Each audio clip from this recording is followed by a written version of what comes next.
யோவான் நற்செய்தி அதிகாரம் 19. பின்னர் பிலாத்து இயேசுவை சாட்டையால் அடிக்க செய்தான். வீரர்கள் ஒரு முள்முடி பின்னி அவர் தலையின் மேல் வைத்து செந்நிற மேலுடையை அவருக்கு அணிவித்தார்கள். அவரிடம் வந்து, யூதரின் அரசரே வாழ்க என்று சொல்லி அவருடைய கன்னத்தில் அறைந்தார்கள். பிலாத்து மீண்டும் வெளியே வந்து அவர்களிடம், அவனை நான் உங்கள் முன் வெளியே கூட்டி வருகிறேன், பாருங்கள், அவனிடம் நான் குற்றம் ஒன்றும் காணவில்லை என்பதை அறிந்து கொள்ளுங்கள் என்றான். இயேசு முள்முடியும் செந்நிற மேலுடையும் அணிந்தவராய் வெளியே வந்தார். பிலாத்து அவர்களிடம், இதோ மனிதன் என்றான். அவரை கண்டதும் தலைமை குருக்களும் காவலர்களும், சிலுவையில் அறையும், சிலுவையில் அறையும் என்று கத்தினார்கள். பிலாத்து அவர்களிடம், நீங்களே இவனை கொண்டு போய் சிலுவையில் அறையுங்கள், இவனிடம் குற்றம் இருப்பதாக எனக்கு தெரியவில்லை என்றான்.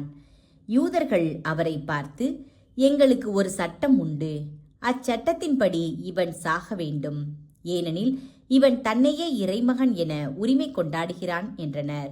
பிலாத்து இதை கேட்டதும் இன்னும் மிகுதியாக அஞ்சினான். அவன் மீண்டும் ஆளுநர் மாளிகைக்கு சென்று இயேசுவிடம், நீ எங்கிருந்து வந்தவன் என்று கேட்டான். ஆனால் இயேசு அவனுக்கு பதில் கூறவில்லை.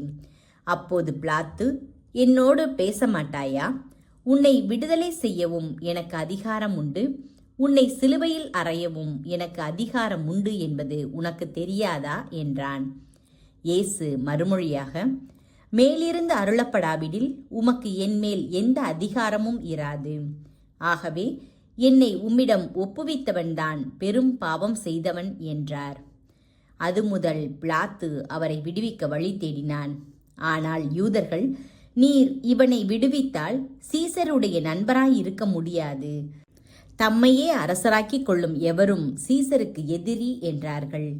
இவ்வார்த்தைகளை கேட்டதும் பிலாத்து இயேசுவை வெளியே கூட்டி வந்தான்.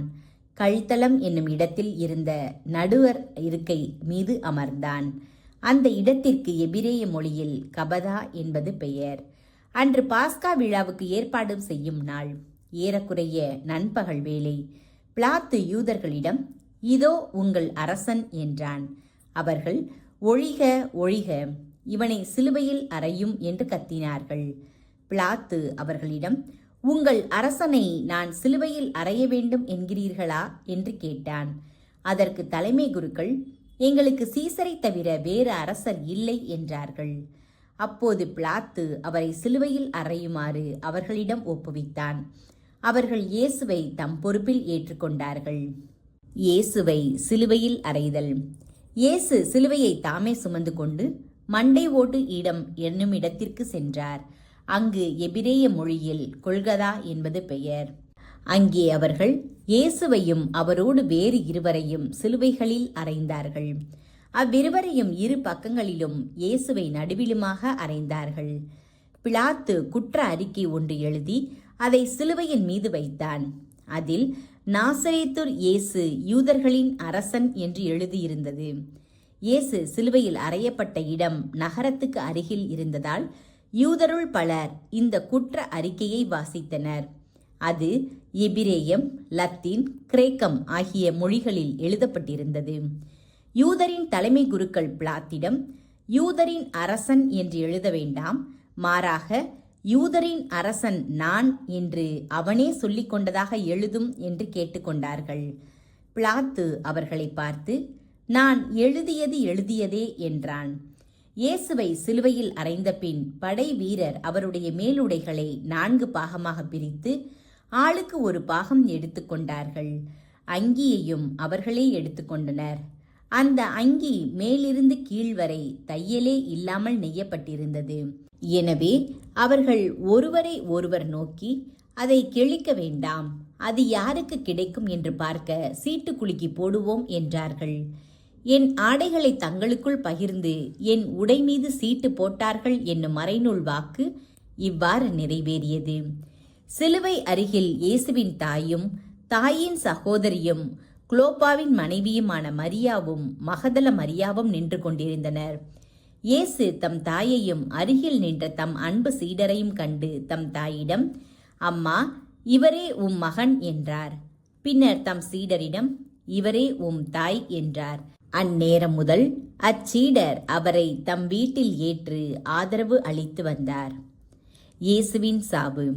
இதன் பின் அனைத்தும் நிறைவேறிவிட்டது என்பதை அறிந்த இயேசு, தாகமாய் இருக்கிறது என்றார். மறைநூலில் எழுதியுள்ளது நிறைவேறவே இவ்வாறு சொன்னார். அங்கே ஒரு பாத்திரம் நிறைய புளித்த திராட்சை ரசம் இருந்தது.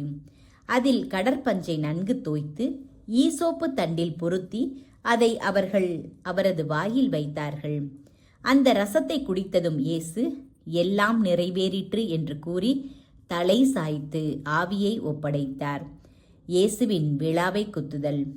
அன்று பாஸ்கா விழாவுக்கு ஏற்பாடு செய்யும் நாள். அடுத்த நாள் ஓய்வு நாளாகவும் பெருநாளாகவும் இருந்தது. எனவே அன்று சிலுவையில் உடல்கள் தொங்கலாகா என்பதற்காக கால்களை முறித்து சடலங்களை எடுத்து விடுமாறு யூதர்கள் பிலாத்திடம் கேட்டுக்கொண்டார்கள். ஆகவே படைவீரர் வந்து இயேசுவோடு சிலுவையில் அறையப்பட்டிருந்தவருள் ஒருவனுடைய கால்களை முதலில் முறித்தார்கள்.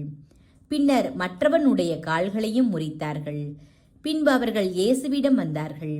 அவர் ஏற்கனவே இறந்து போயிருந்ததைக் கண்டு அவருடைய கால்களை முறிக்கவில்லை. ஆனால் படை வீரருள் ஒருவர் இயேசுவின் விழாவை ஈட்டியால் குத்தினார். உடனே இரத்தமும் தண்ணீரும் வடிந்தன. இதை நேரில் கண்டவரே இதற்கு சாட்சி. அவரது சான்று உண்மையானதே. அவர் உண்மையையே கூறுகிறார் என்பது அவருக்கு தெரியும். நீங்களும் நம்ப வேண்டும் என்பதற்காகவே அவர் இதை கூறுகிறார்.